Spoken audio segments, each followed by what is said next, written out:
আমি বারবার বলি, শেখ হাসিনা একজন মেধাবী, একজন বিচক্ষণ, বুদ্ধিমতী, শিক্ষিতা মহিলা হয়েও তিনি কিন্তু ক্ষমতার নেশায় পড়ে গিয়েছিলেন। তিনি কিন্তু ক্ষমতার নেশায় সাইকো হয়ে গিয়েছিলেন। আর এরা তো বাচ্চা ছেলেফেলে, এরা কেন ক্ষমতার নেশায় পড়বে না? উনি একজন জ্ঞানী মানুষ হয়ে যখন ক্ষমতার নেশায় পড়ে গেছেন, আর সেখানে এরা তো একটা বাচ্চা ছেলে মেয়ে। সো এরাও ক্ষমতার লোভে পড়ে আসলে এই যে ছাত্র জনতার যে আন্দোলন, তাদের যে ম্যান্ডেট ছিল, তাদের যে ইচ্ছাটা ছিল, সেই ইচ্ছেটাকে তারা ধ্বংস করে দিয়েছেন। আপনারা দেখেন, একটু গভীরভাবে বিশ্লেষণ করলে আপনারা বুঝবেন যে ছাত্ররা কারা আর এরা কারা। এই যারা ছাত্র জনতা আন্দোলন করছেন, এরা কারা আর এরা কারা। আপনি দেখেন প্রাইভেট বিশ্ববিদ্যালয়ে, মানে আপনার প্রাইভেট বিশ্ববিদ্যালয় ছাড়া এই আন্দোলন সম্পর্ক আদৌ কষ্টকর ছিল। আমি এই আন্দোলন সম্পর্কে আমি ওতপ্রোতভাবে এই আন্দোলনের সঙ্গে জড়িত। আমি আন্দোলন করছি, আমি আন্দোলন দেখছি, আমার সামনে মানুষ মারা গেছে, আমার সামনে গুলিবিদ্ধ হয়েছে, আমি গুলির ভয়ে পালাইয়ে গেছি, আবার আমি মিছিলে আসছি, আবার আমি ইটপাটকেল ছুঁড়ে মারছি। এখন আমি কেন এই আন্দোলনের বিরোধিতা করছি? আমি আন্দোলনের বিরোধিতা করছি, আমি ছাত্র জনতার আন্দোলনের বিরোধিতা করছি, আমি বৈষম্য বিরোধী আন্দোলনের বিরোধিতা করছি, একবারও না। আমি আন্দোলনের বিরোধিতা করছি, এটা একদম ভুল কথা। আমি বিরোধিতা করছি এই যে গুপ্ত একটা সংগঠন, গুপ্ত রাজনৈতিক সংগঠন, গুপ্ত একটি দল, জাতীয় নাগরিক পার্টি, এটার বিরোধিতা করছি আমি। আমি বারবার বলছি, তোমরা দল করো, দল করতে সবারই এই মানে আগ্রহ ছিল, দল করার জন্য সবাই তোমাদের ভাবপা দেবে, কিন্তু এটা করবে কবে? এই তোমাদের প্রথম কাজটা হচ্ছে নির্বাচনটা দেওয়া, নির্বাচন দিয়ে জনগণের ভোটটাকে ফিরিয়ে দেওয়া। জনগণ রায় দেবে যে দেশ সংস্কার কারা করবে, জনগণ রায় দেবে আসলে দেশের জন্য কাকে দরকার, জনগণ রায় দেবে যে দেশের জন্য আসলে কে যোগ্য। এখন এটা হচ্ছে কি, তোমরা এসেই যে রাজনীতিতে নেমেই তোমরা দল গঠন করে ফেলবা, গঠন করার পরে তোমরাই সরকার হয়ে যাবা, এইটা কি আসলে ছাত্র জনতার আন্দোলন ছিল?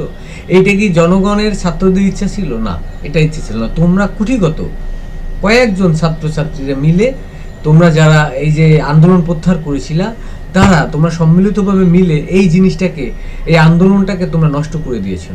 যেমন তোমরা যে জামাতের লোক, তোমরা যে এই এই যে চক্রান্ত করে শেখ হাসিনার পতন ঘটাইছে, এটা কিন্তু আওয়ামী লীগ শুরু থেকে বলে আসে, স্বয়ং শেখ হাসিনাও বলে আসে, আর তোমরা কিন্তু সেইটা প্রমাণিত করছো। এই যে তোমরা ক্ষমতার লোভে একটা দলের চক্রে পড়ে, একটা দলের ট্যাপে পড়ে তোমরা যে চক্রান্ত করে শেখ হাসিনাকে নামাইছো, শেখ হাসিনার বিরুদ্ধে কথা বলছো, শেখ হাসিনার বিরুদ্ধে জনগণকে ফুফাইয়ে তুলছো, এইটা কিন্তু এস্টাবলিশড হচ্ছে। অর্থাৎ শেখ হাসিনা যা বলছে সেইটাই কিন্তু এস্টাবলিশড হচ্ছে। তোমরা যে একটা চক্রান্তের ফাঁদে পড়ে জনগণকে উদ্বুদ্ধ করছে, এইটাই কিন্তু এস্টাবলিশড হচ্ছে। এটা কিন্তু আদৌ কথা না।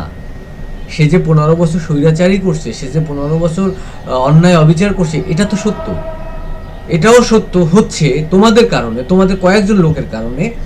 এই যে সার্জিস, এই যে নাহিদ, এই যে হাসনাত, এদের কয়েকজন লোকের কারণে এই আন্দোলনটাকে, এই গণ অভ্যুত্থানটাকে নষ্ট করে দিচ্ছ। তোমরা এটাকে ধর্ষণ করে দিচ্ছ। তোমরা এই দলটা গঠন করে পুরো আন্দোলনটাকে ধর্ষণ করছো। তোমরা এই দলটা গঠন করে পুরো এই যে একটা বিজয়, একটা স্বাধীন যে বাক স্বাধীনতা ফিরে পাওয়া, এই যে একটা মানুষের 15 বছর যে কুক্ষিগত ছিল সেখান থেকে বেরিয়ে আসা, হ্যাঁ, কেমন একটা প্রাণ ফিরে পাওয়া, মানে এই যে জিনিসটা, এই জিনিসটা তোমরা নষ্ট করে দিয়েছো। আমি এটা জানি, এটা আমি বিশ্বাস করি। তোমরা শুধুমাত্র দেশের, তোমাদের ব্যক্তি কয়েকজনের স্বার্থের জন্য দেশের শান্তিটাকে অশান্তিতে পরিণত করছো। তোমরা তোমাদের ব্যক্তিগত স্বার্থের জন্য পুরো দেশটাকে বিশৃঙ্খলা করছো। তোমরা তোমাদের কয়েকজন ব্যক্তির স্বার্থের জন্য পুরো আন্দোলনটাকে, পুরো অভ্যুত্থানটাকে তোমরা ধর্ষণ করে ফেলছো। সো আমি কোনো দলকে প্রমোট করছি না, আমি কোনো দলের পক্ষে সাপাই করছি না, আমি একটা দলকে সমর্থন করি, এটা বাস্তব। আমি দলের বাইরে না, বাট আমার এই আইডি থেকে আমি কোনো দলকে প্রমোট করি না। আমি একজন সাধারণ মানুষ হিসেবে আমার মতটা প্রকাশ করি। তোমরা অনেকে বলো আমি আওয়ামী লীগের দোসর, অনেকে বলো আমি বিএনপির দালাল, অনেকে আবার মাঝে মাঝে বলো আমি জামাত শিবিরের দালাল। তোমাদের ব্যক্তিগত ব্যাপার, তোমরা কমেন্টস করতে পারো, মত দিতে পারো, তবে এই ন্যূনতম এতটুকু জ্ঞান থাকা দরকার যে আমি আসলে কি বলতে চাই, বলার পরে, বোঝার পরে তোমরা কমেন্টস করবা। আমি প্রচণ্ড শিক্ষিত, আমি প্রচণ্ড ডক্টরেট পাস, পিএইচডি করা এমন কেউ না। আমি জাস্ট আমার সাধারণ চিন্তাটা আমার মাথায় যেটা আসে আমি সেটা তোমাদের মাঝে উপস্থাপন করি।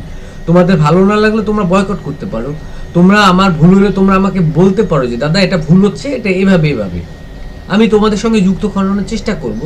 আমারটা যদি ভুল হয় আমি অকপটে মেনে নেবো যে না আমার একটা ভুল, আমি এটা ডিলিট করে দেবো, বা আমার পোস্টে আমি কারেকশন করবো, রিএডিট করব। কিন্তু তোমরা কি করো, একটা পোস্ট দেওয়ার সময় তোমরা না, কিছু মানুষ তোমরা এসে একদম সেই স্বৈরাচারী আচরণটা উপস্থাপন করো, একটা উগ্র আচরণ উপস্থাপন করো। এটা না, এটা তো আমরা আশা করি না, রাইট? তোমরা বলবা আমি শুধরাবো, বা আমি বলবো তোমরা শুধরাবো। আমরা চাই কি, আমরা বন্ধুসুলভ আচরণ চাই। আমার সব পোস্ট, আমার সব বক্তব্যই যে তোমাদের কাছে গ্রহণযোগ্যতা পাবে এটা তো না। আমার সব কথা, আমার সব পোস্টই যে কিতাব হয়ে যাবে, বাইবেল হয়ে যাবে, বা মহাভারত হয়ে যাবে তা না। আমার মতের সঙ্গে তোমাদের দ্বিমত থাকতেই পারে, সেটা তোমরা সুন্দরভাবে আমাকে বলো। আমি যেভাবে উপস্থাপন করছি সেইভাবে সুন্দরভাবে জানতে চাইলে আমি বলবো। আমার ভুল হলে আমি তো বললাম, আমি রিএডিট করবো অথবা আমি পোস্ট ডিলিট করে দেবো, সমস্যা নেই।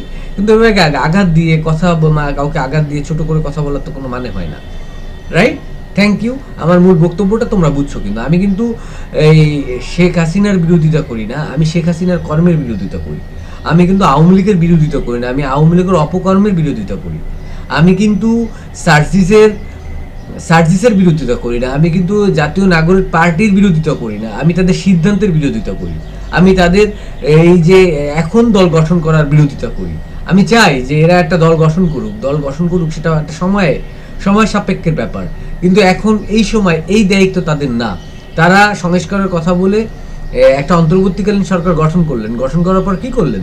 দেশের কোনো ধরনের চোখে পড়ার মতন পরিবর্তন, পরিমার্জন, সংস্করণ হয়েছে কি? হয় নাই। সো তোমরা কোনো কিছুই করতে পারলা না, এখন তোমরা আবার দল গঠন করবা, তাহলে তোমরা কি করতে পারবা বলো তো? আর তোমরা কি করছো? তোমরা তো আওয়ামী লীগের একটা একটা গোষ্ঠীকে তোমাদের মধ্যে ঢুকিয়ে ফেলছো, অথচ তোমরা সেই আওয়ামী লীগকে আবার 24 ঘন্টা গালাগালি দিচ্ছ। দাও, তোমাদের ব্যক্তিগত ব্যাপার, তোমরাও দিতে পারো। আমি তোমাদের কি বলছি, এটা কেন বলছি? এটা আমি বলছি যে তোমাদের দলে যে লোকগুলো যাবে তারা যেন ব্যাপারটা ক্লিয়ার হয় যে আসলে একটা ভুল সিদ্ধান্ত, এই সিদ্ধান্তটা কারেক্ট না, এই সিদ্ধান্তটা রং। হ্যাঁ, তোমরা কেউ যদি আমার দ্বিমত হয়ে থাকো বা আমাকে যুক্তিতে খণ্ডাইতে চাও, অবশ্যই কমেন্ট করে আমি উত্তর দেবো। Thank you. আল্লাহ হাফেজ।